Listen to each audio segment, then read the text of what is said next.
All right, welcome to another Matt Zion Huffin' and Puffin' political walk and talk.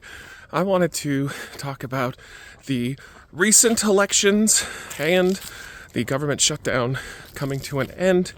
If you are not following the elections that happened this week, it was great. If you're a liberal, absolutely great. But if you're a conservative, very bad. Very bad for you. Liberals are used to this feeling, though. I've had many elections where I went, well, that was not good for me. So welcome to the club, conservatives. What happened was, in layman's terms, it was just a tsunami. It was a slaughter. Democrats basically won across the board.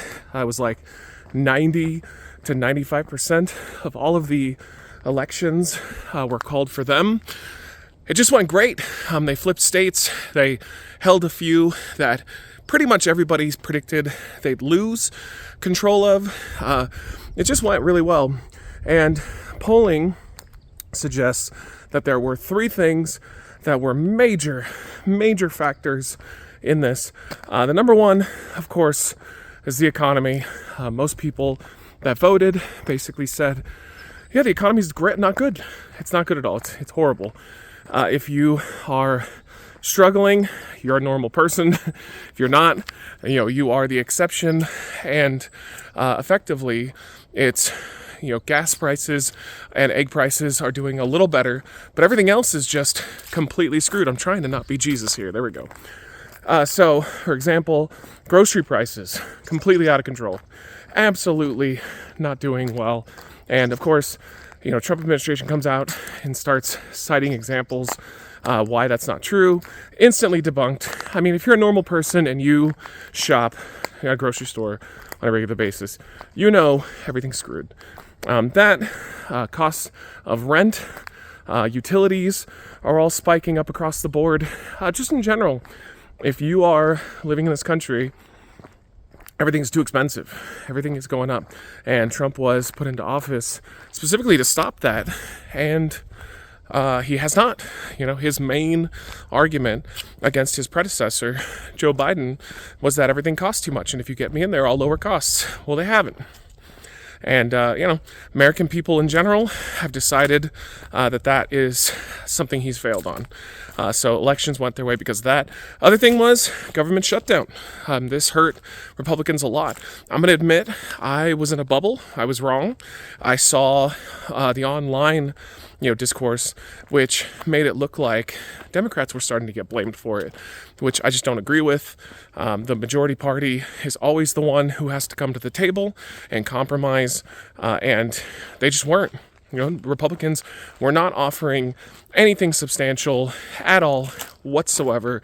They were basically just saying, do what we want you to do. Here's some things that don't matter at all, and we're not going to cave on what you wanted, which, if you don't know, Democrats wanted to refund Obamacare, aka the ACA, because if we don't, at the end of the year, not everybody, but 30 million people, I think, that are on the ACA will have their premiums doubled, tripled, or quadrupled. So imagine all of a sudden every month you get a notice saying, just imagine you're paying double. Whatever you're paying right now, it doubles. That's bad enough, but it could be worse. That will leak down across the board, though. Private insurance will also, as a result, go up 15 to 20%. Employers' insurance as well. Just across the board, like the less people that have healthcare, the more it costs for everybody else. That's just how that system works. So that was big. Then the third one really surprised me. Another one, gotta say I was wrong. I was in a bubble. And you know what? More people need to admit when they're wrong, because when you admit you're wrong, you learn from your mistakes. It was the ballroom. I thought nobody gave a shit. I thought at worst, people were just like, oh, that's kind of annoying that's all he talks about, is destroying the East Wing of the White House and putting in a $300 million ballroom. Son is not working with me on this one. Jesus, it's stalking me. So, yeah, the ballroom, even though the $300 million is privately funded, which I think is also real shady, because there's a lot of pay to play involved with that. People just thought his priorities, aka Donald Trump, the president, they thought his priorities were just out of whack. I do know that the Great Gatsby Halloween party he threw also rubbed voters the wrong way, because again, he's living a life in like a lavish life of luxury. And when you have people that are currently not eating because of SNAP, and cost of living is so high that people just aren't living, a decent life and struggling, watching the president of the United States, he just spend unbelievable amounts of money and just living it up like a king, or like a really, really wealthy person, that rubbed people the wrong way. Now, there's a lot of cope from the Republican base, more the MAGA base, that all of this is fake, it's not true. Okay, I mean, even if you don't agree that these things were the reasons, you lost the public discourse. You lost the ability to tell regular people that it's not, because regular people don't agree with you. That's why these elections were so overwhelming. And one other interesting little tidbit is that a lot of the Democratic base loved the shutdown. They loved seeing Democrats gain a set, using the little power that they had. It was polling really well. They were very, very on board with this, which leads to, of course, Democrats, they never fail to fail. So what happened was the Senate got the 10 Democratic votes that it needed to break a filibuster 60 vote threshold. And yeah, the government's back open. Now, what did the Democrats get for this? Basically nothing. They got a promise, not a guarantee, a promise that a vote will come up in December to re-up the ACA subsidies. But that's not going to pass, though. There was no guarantee from the Republicans that they would have the votes, that, hey, okay, this is how many votes we're going to give you, we're going to pass it. That didn't happen. So it's going to get shot down. Let's say by some miracle they get some Republicans on board to re-up the ACA subsidies, then it will go to the House and the House will kill it.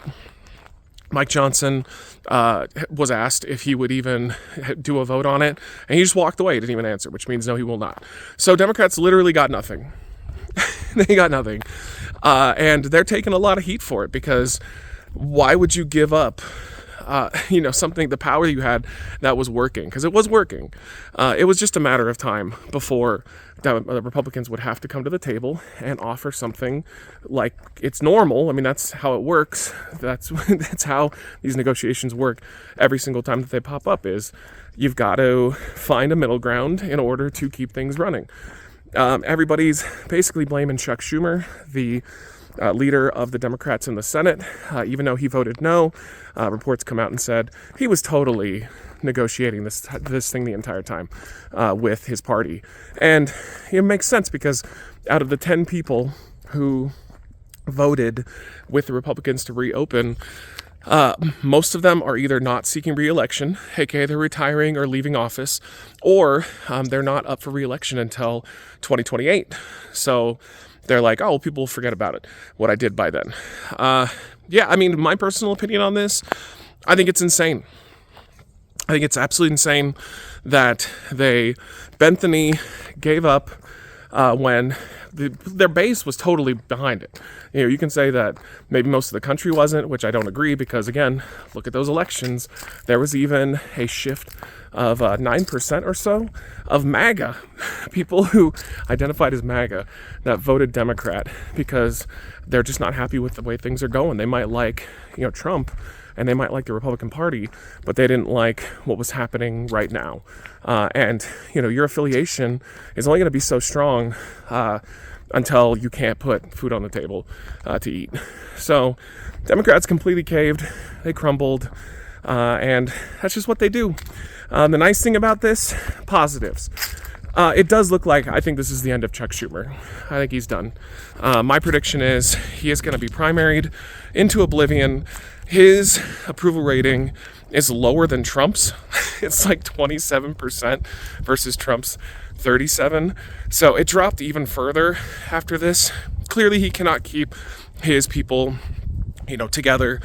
voting together, or he's just, fine with what they're doing while he pretends that he can't keep them together. Either way, it does look like this will probably be the end for him.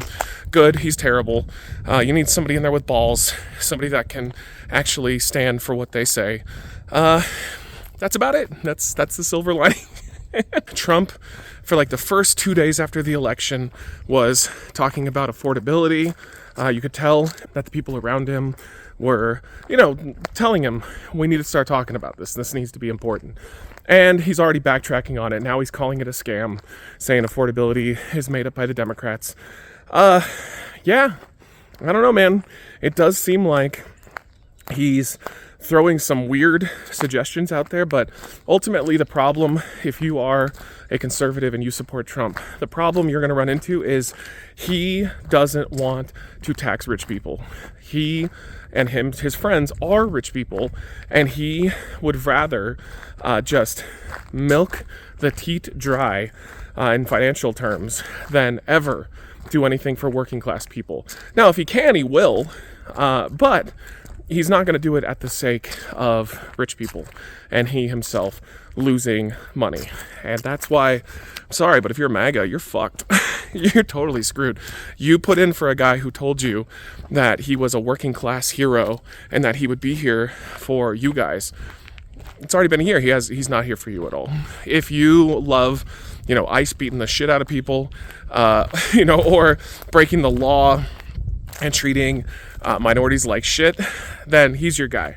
But if you actually think that he is going to in any way, shape, or form make your life better by lowering the cost of goods across the board or rent or whatever, you're absolutely living in a fantasy land. He's not going to do that. He never was going to do that. And yeah, I'm just curious what you guys think of the whole situation. Once again, it's a race to the bottom for us all. Will things ever get better? Probably not, but I'm going to try to keep a positive outlook. Hopefully this is the end of Chuck Schumer, and hopefully Democrats start weeding out the moderates who have no balls. So there you go. Thank you guys for watching. Curious to your comments, and I'll see you on the next one. Bye.